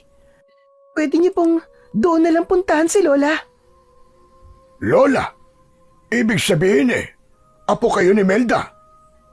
Opo. Apo niya kayo. Pero iba ang amoy ng dugo niyo. Sabihin niyo nga, hindi niyo kadugo si Melda, tama ba? Nakakaamoy po kayo ng dugo? Oo, lalo na sa mga taong kagaya niyo. Ang babata niyo pa. Ilang taon na kayo? 10 taon na po ako. Ito pong ate ko, 17 na po. Sariwan-sariwa.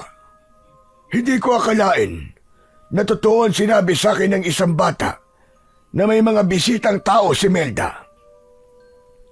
Mas lalong tumindi ang takot ko nang dahil sa paraan ng pagtingin ng matandang yun sa amin.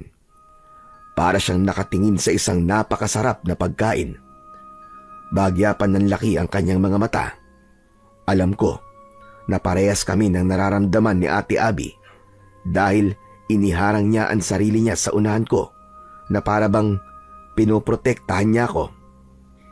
Hindi po ba sinabi ko nang wala po rito si Lola? Nandun po siya sa taniman ng gulay.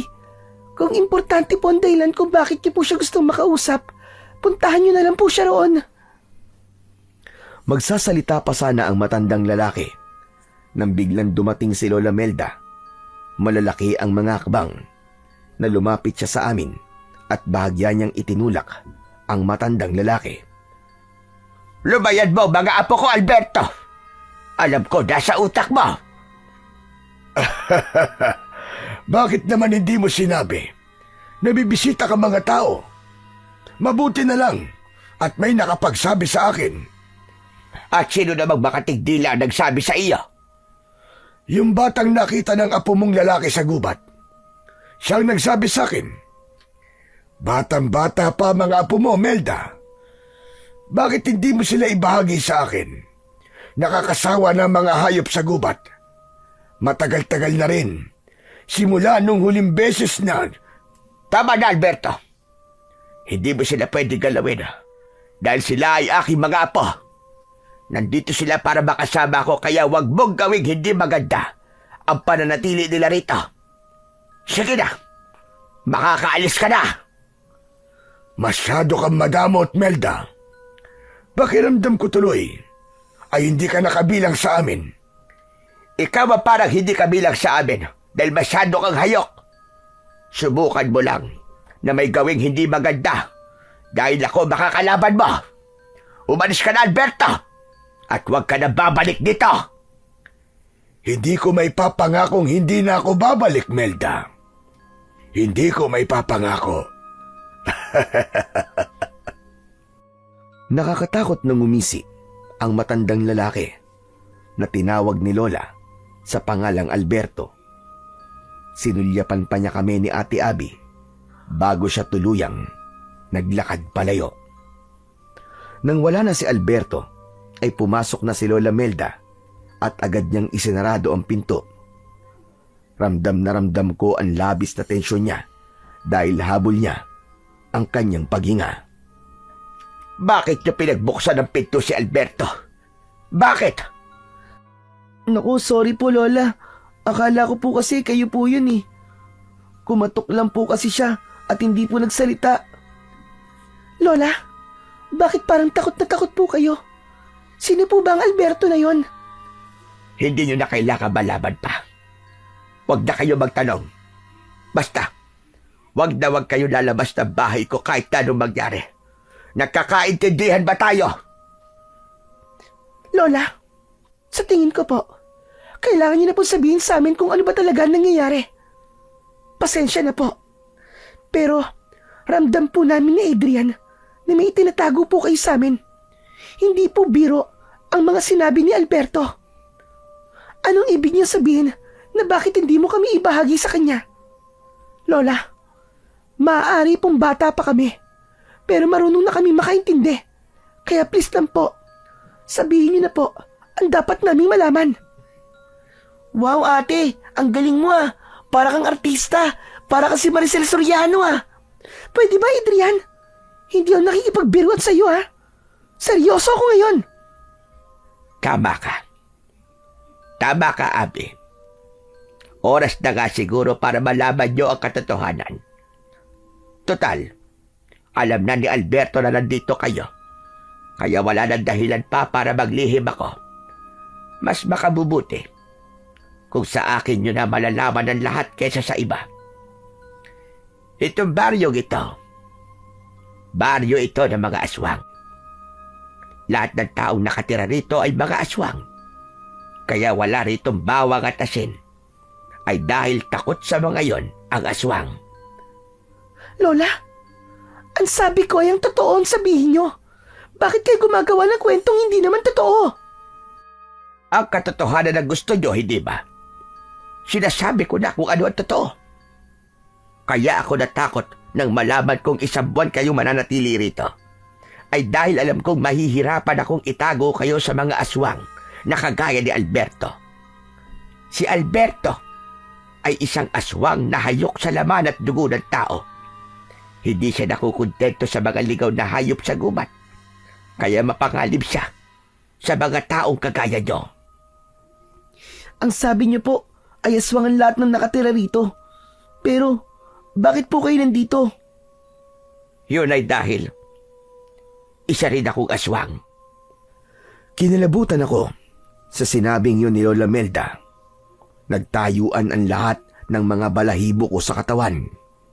Hanggang sa napayakap ako kay Ate Abby.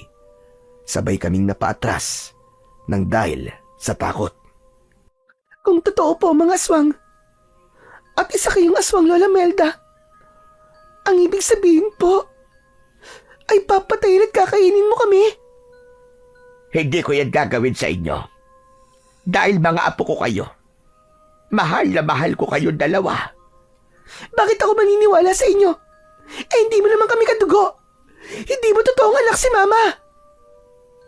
Sinagot ko na ang bagay na yan dati pa, Abby.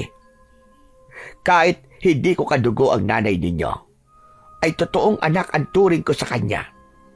Kaya hindi ko kayang saktan ang mga anak niya. Isipin nyo nga, kung masama akong aswang at kumakain ako ng tao, sa tingin nyo ba ay mabubuhay na matagal ang nanay nyo? Hindi ba dapat nung nakita ko siya sa gubat, ay pinatay at kinain ko na siya? Oo, isa akong aswang. Pero hindi ako pumapatay ng tao, gaya ni Alberto.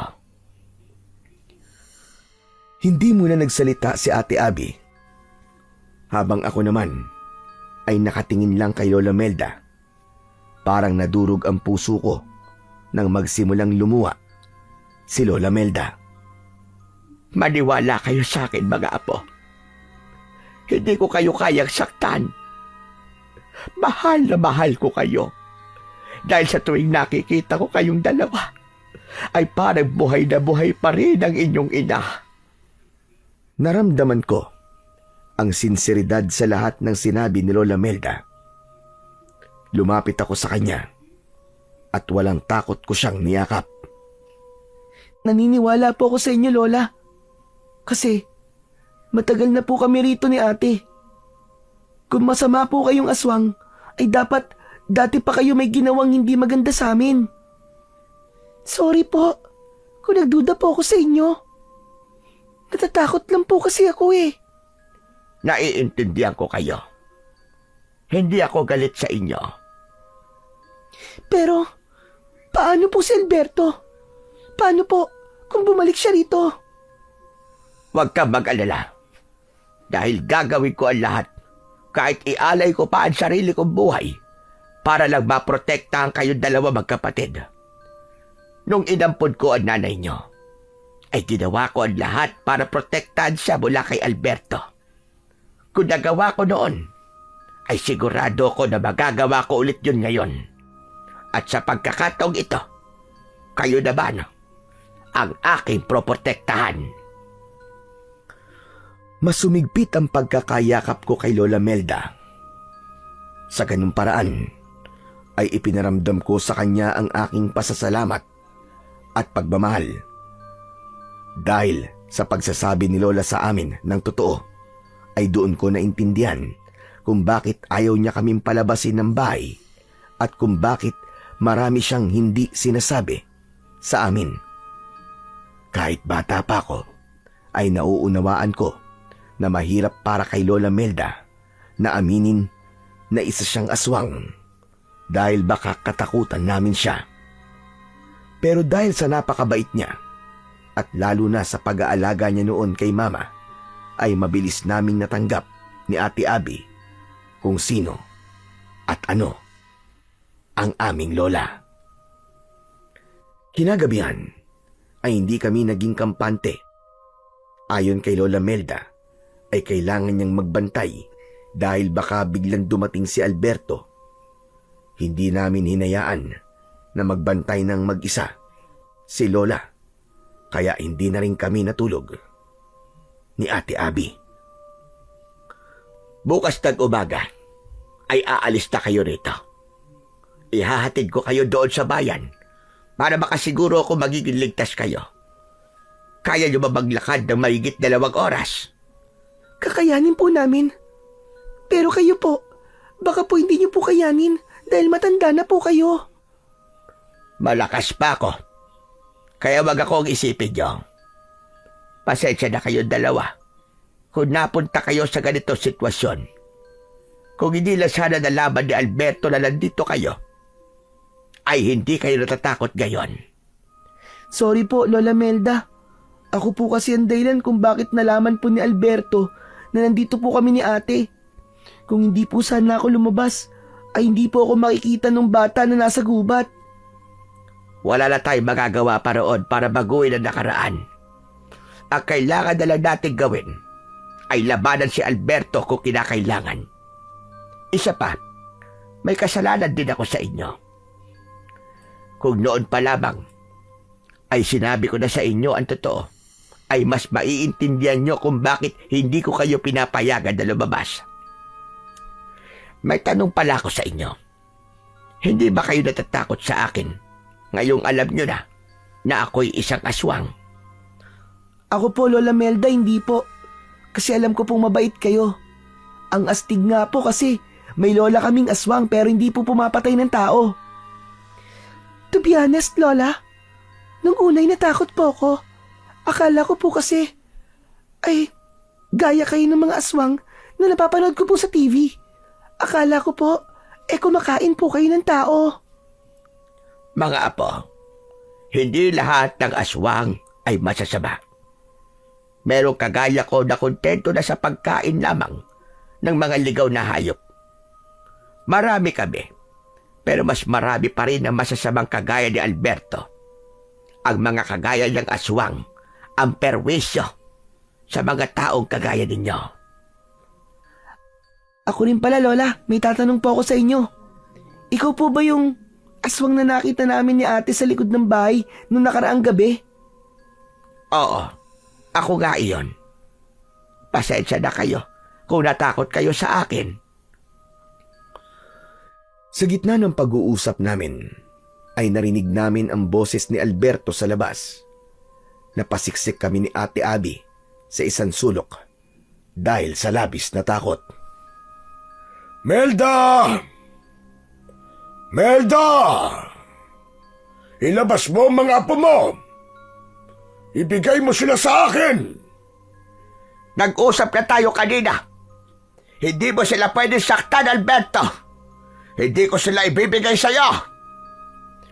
Hindi mo naman sila kadugo. Kaya bakit ganyan ang pagmamalasakit mo sa kanila? Hindi ko na kaya ang uhaw at gutom na nararamdaman ko. Kailangan ko nang kumain ng tao ngayon! Huwag ang mga apo ko pagdiskitahan mo. Umalis ka na, Alberto. Dahil hindi ka magtatagumpay sa gusto mo mangyari. Biglang tumahimik sa labas. Nakiramdam ako, pero hindi ko na naramdaman ang presensya ni Alberto. Lola, umalis na po ba siya? Wala na po ba si Alberto? Hindi pa. Nararamdaman ko nasa labas pa rin siya, apo. Hindi talaga titigil ang hayop na yan. Hanggat hindi niya kayo nakukuha.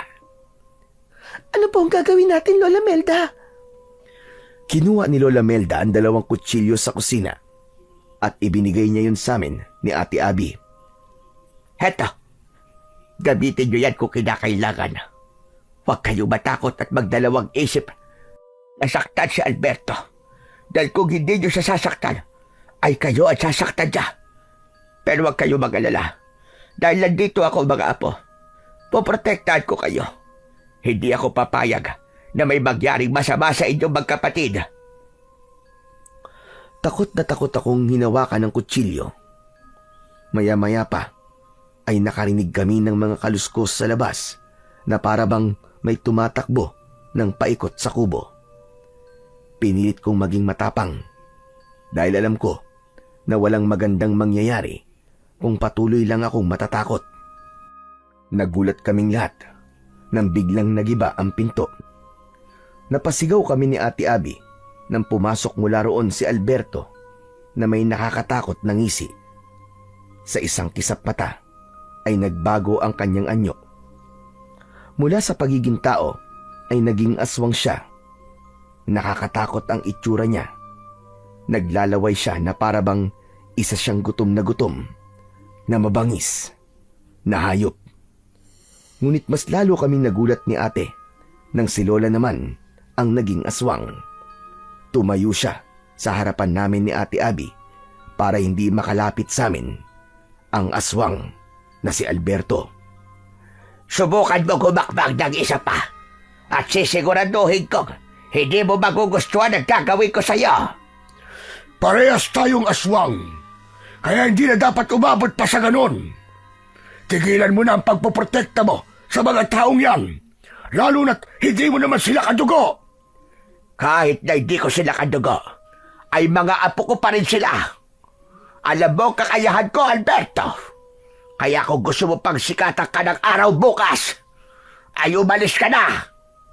Hindi ako aalis hanggat hindi ko nakukuha ang mga apo mo. Sinunggaban ni Alberto si Lola Melda. Sinalubong naman ito ni Lola at kinalmot niya si Alberto sa dibdib. Sandaling napaatras si Alberto pero agad din yung umatake. Tatakbo sana si Alberto papunta sa amin ni Ate Abby pero mabilis siyang hinawakan ni Lola sa balikat at hinila pabalik. Nanlaki ang mga mata ko nang walang kahirap-hirap na binalibag ni Lola si Alberto. Sinunggaban yun ni Lola Melda at kinagat sa leeg.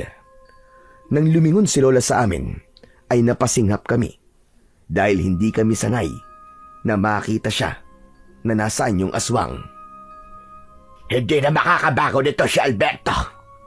Kunin niyo ang importante niyong mga gamit at aalis na kayo rito. Nagmamadaling kinuha ni Ate Abby ang wallet niya. Dinala rin namin ang aming mga cellphone. Bumalik na si Lola Melda sa pagiging tao at nagmamadali kaming lumabas ng bahay. Iniwanan namin si Alberto na halos hindi na makagalaw. Kailangan natin bilisan. Kailangan nyo na makaalis sa baryong ito sa lalo madaling panahon. Hindi po kaya masundan po tayo ni Alberto, Lola Melda? Sa tindi ng pinsala niya, ay hindi na yun makakasunod. Kaya wag mo na siyang alalahanin. Pero Lola Melda, ang galing niyo po palang makipaglaban. Biruin niyo po, kahit mas malaki po sa inyo si Alberto, ay nabalibag niyo po siya. Dahil kapag nasaan yung aswang ako, ay mas malakas ako. Huwag na tayo magkwentuhan. Bilisan na natin. Mula sa mabilis na paglalakad, ay tumakbo na kaming tatlo. Nasa unahan namin si Lola Melda at nakasunod kami ni Ate Abby sa kanya. Hindi pa rin nawala ang takot ko. Panay ang lingon ko sa likuran namin upang masiguro ko na hindi na nakasunod doon si Alberto. Dahil sa ginawang pakikipaglaban ni Lola Melda kay Alberto, ay naipakita niya sa amin na talagang mahal na mahal niya kami at napatunayan din ni Lola na hindi lahat ng aswang ay masama. Hindi nagtagal ay nakalabas na kami sa mismong baryo pero kailangan pa naming tahakin ang napakahabang kalsada para makarating kami sa mismong bayan. Bilog ang buwan ng gabing yon, kaya kahit paano ay naaaninag namin ang aming dinadaanan. Makalipas ang ilang minuto ay napansin ni Lola Melda na pagod na kami ni Ate Abby. Doon na niya sinabi na maaari na kaming maglakad na lamang dahil mukhang hindi na kami masusundan ni Alberto. Lola, salamat po kasi iniligtas niyo po kami kay Alberto. Hindi nyo kailangan magpasalamat sa akin. Dahil ginawa ko lang ang gagawin ng isang lola kapag nasa panganib ang kanyang mga apo. Wala akong ibang gustong mangyari ngayon, kundi ang ligtas kayong makauwi sa inyong bahay sa Maynila. Kapag po ba naihatid niyo na po kami sa bayan, ay babalik pa po kayo sa baryo niyo? Oo, pero huwag kayo mag-alala sa akin. Dahil sigurado ko na hindi ako gagambalain ni Alberto kapag nalaman niya na wala na kayo sa bahay ko. Kayo lang naman ang gusto nung makuha, kaya siya nanggugulo. Ano po kaya? Kung sumama na lang po kayo sa amin, doon na lang po kayo tumira sa amin, Lola. Gustuhin ko man ay hindi maaari. Dahil ako ay isang aswang. May mga gabi na hindi ko kayang pigilan ang aking pagiging aswang dahil kailangan kong kumain ng sariwang karne ng hayop. Sigurado ko na kapag nalaman nyo ng mga tao sa inyong lugar, ay magiging malaking problema yon, hindi lang sa akin, kundi lalong-lalo na sa inyo. Biglang tumigil sa paglalakad si Lola Melda. Luminga siya sa paligid na para bang may nakikita siya na hindi namin nakikita ni Ate Abby. Lola, bakit po kayo minto? Si Alberto. Nararamdaman ko siya. Nasundan niya tayo. Mabilis kaming nagtago ni Ate sa likod ni Lola nang biglang lumitaw sa aming unahan si Alberto na nasa anyong aswang. Kahit sugatan na siya, ay parang hindi man lang siya nakakaramdam ng panghihina. Agad namang nag-anyong aswang ulit si Lola Melda at inihanda niya ang kanyang sarili sa muling pakikipaglaban kay Alberto. Sa tingin mo ba, Melda, ay hahayaan ko na makaalis sa mga apo mo? Sila ang magiging hapunan ko ngayong gabi. Gutom na ako. Kaya ibigay mo na sila sa akin para matapos na tayo rito. Nakakapagsisi na hindi pa kita tinuluyan kaninang animal ka. Ito tandaan mo.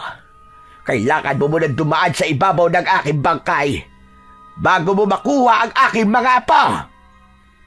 Kung ganon, ay ikaw muna ang papatayin ko para mawala na ang sagabal sa gusto kong mangyari. Sumugod ang aswang na si Alberto kay Lola Melda. Muli itong sinalubong ni Lola, pero nang malapit na sila sa isa't isa, ay bigla na lamang nawala si Alberto. Nagulat na lang kami nang sumulpot si Alberto sa likod ni Lola Melda at bumaon sa likod ni Lola ang matutulis nitong mga kuko. Mabilis na humarap si Lola Melda, pero sinalubong siya ng pagkagat ni Alberto sa balikat. Malakas na napasigaw si Lola Melda nang dahil sa labis na sakit. Umiiyak na kami noon ni Ate Abby dahil sa pag-aalala para sa aming lola. Kahit may hawak kaming kutsilyo, ay wala kaming lakas ng loob na labanan si Alberto dahil sa nakakatakot niyang anyo. Sinuntok ni Alberto sa sikmura si Lola Melda. Nanghihinang napaluhod sa lupa si Lola. Lola! Lola Melda! Tumakas na kayo. Sige na. Iwanan niyo na ako rito. Iligtas niyo ang mga buhay ninyo.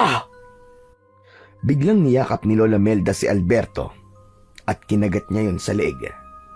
Nagpumigla si Alberto pero hindi yun pinakawalan ni Lola Melda.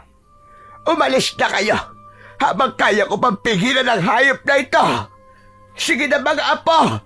Umalis na kayo. Pero Lola, hindi ka po namin pwedeng iwanan. Huwag niyo akong intindihin. Kaya ko ang sarili ko.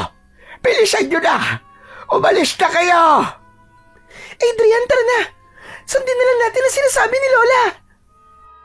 Labag man sa aking kagustuhan na iwanan si Lola Melda sa ganung sitwasyon, ay wala na akong nagawa kundi ang sumama kay Ate Abby sa pagtakbo palayo. Nalagpasan namin sina Lola Melda at Alberto na nagpapambuno. Ate, si Lola, baka kung anong mangyari sa kanya. Wala na tayong magagawa para tulungan siya. Kailangan nating iligtas ang ating mga sarili. Hindi ko napigilang lumingon at nanlaki ang mga mata ko nang makita kong binuhat ni Alberto si Lola Melda at ibinalibag sa gitna ng kalsada. Padapang bumagsak si Lola at hindi na siya gumalaw. Ngumisi si Alberto at mabilis siyang sumugod papunta sa amin. Ate! Si Alberto! Nagulantang si Ate Abby nang makita niyang palapit sa amin si Alberto. Ang buong akala ko ay tatakbo siya, pero iniharang niya ang kanyang sarili. Matapang niyang itinutok sa aswang ang hawak niyang kutsilyo. Huminto ang aswang ng ilang dipa ang layo sa amin at nakakaloko siyang tumawa. Nagmala ka pala sa yun, Lola. Parehas kayong matapang, ining. Pero kung inaakala mo na matatakot ako sa kutsilyo mo, ay nagkakamali ka. Wag mong sasaktan ng kapatid ko. Wag mo na subukan. Dahil hindi ka magtatagumpay. Kung gusto mo makakain ng tao, ay ako na lang ang kaunin mo. Hayaan mo na lang na makaalis sa kapatid ko. Hindi ikaw ang magdidesisyon kung sino ang kakainin ko sa inyong dalawa. Gusto ko kayong gawing hapunan ngayong gabi, kaya walang makakaligtas ni isa sa inyo. Mas lalo akong naluha dahil sa mga sinabi ni Ate Abby. Hindi ko kasi inasahan na kaya niyang isakripisyo ang sarili niyang buhay kahit palagi ko siyang inaasar at inaaway. Maya-maya pa ay biglang sumugod si Alberto sa amin. Napasigaw ako. Hinila ko si Ate Abby palayo pero ayaw niyang umalis sa kanyang kinatatayuan. Desidido na talaga siyang harapin ang aswang na si Alberto. Inakala ko nakatapusan na namin ni Ate Abby pero bigla kaming nakarinig ng magkakasunod na busina ng sasakyan sa likuran namin. Paglingon namin ay nakita namin ang sasakyan ni Papa na paparating. Dahil sa walang tigil na pagbusina ni Papa ay nakuha ko kagad ang ibig niyang sabihin. Hinila ko si ate papunta sa tabi ng kalsada. Kitang-kita ko ang malakas na pagbangga ng kotse kay Alberto. Sa lakas ng pagkakabangga sa kanya ay lumipad siya at bumagsak sa tabi ng kalsada kung saan ang gilid ay bangin.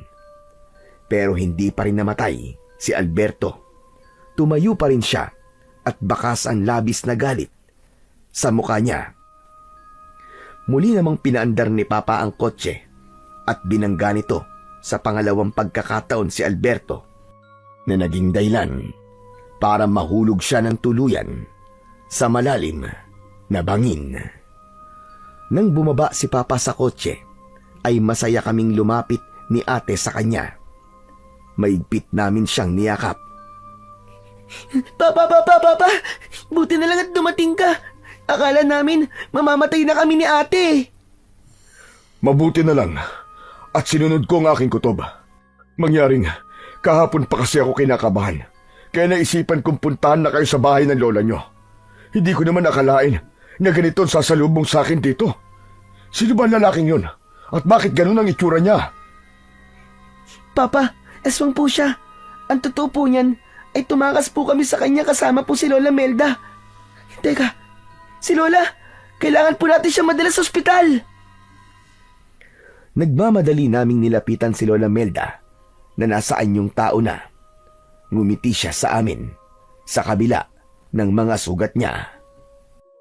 Dexter, salamat naman at dumating ka. Ilayo mo na mga anak mo rito at huwag na kayong babalik dito kahit kailan. Kailangan po namin kayo madala sa ospital para magamot po mga sugat ninyo. Binuhat ni Papa si Lola. Inilagay niya si Lola sa backseat at sinamahan ko siya roon. Si Ate Abby naman ay sa unahan umupo. Nang umandar na ang sasakyan, ay doon ko nasabi sa akin sarili na ligtas na kami mula kay Alberto. Tinignan ko si Lola Melda at ngumiti ako sa kanya. Lola Melda, maraming salamat po. Mahal na mahal po kita. Lola, wag na po kayo mag-alala. Kasi, ligtas na po tayo. Nahihirapang ngumiti si Lola Melda. Ipinikit niya ang kanyang mga mata at isinandal niya ang ulo niya sa balikat ko. Nang gabing yun, napatunayan ko na kahit hindi namin kadugo si Lola Melda, ay handa pa rin siyang isakripisyo ang sarili niyang buhay para sa amin ng ate ko. Nang nadala na namin si Lola Melda sa malapit na ospital, ay doon na namin ipinaliwanag kay Papa ang lahat. Wala kaming inilihim sa kanya, kahit pa ang pagiging aswang ni Lola Melda. Nung una, ay halatang hindi niya matanggap ang mga sinabi namin. Pero nang si Lola Melda na mismo ang nagpaliwanag kay Papa, ay doon na siya naniwala. Tinanggap naman ni Papa si Lola Melda dahil alam niya kung gaano ito kabait at kabuti. Nang nakalabas na si Lola Melda sa ospital, ay bumalik siya sa kanyang baryo, habang kami naman ay nagbalik na sa Maynila. Paminsan-minsan ay dumadalaw siya sa amin sa Maynila at nalaman namin na namatay pala si Alberto sa pagkakahulog nito sa malalim na bangin. Ang pangyayaring yon sa aming buhay ang naging daan para magkaayos kami ng tuluyan ng aking ate Abby.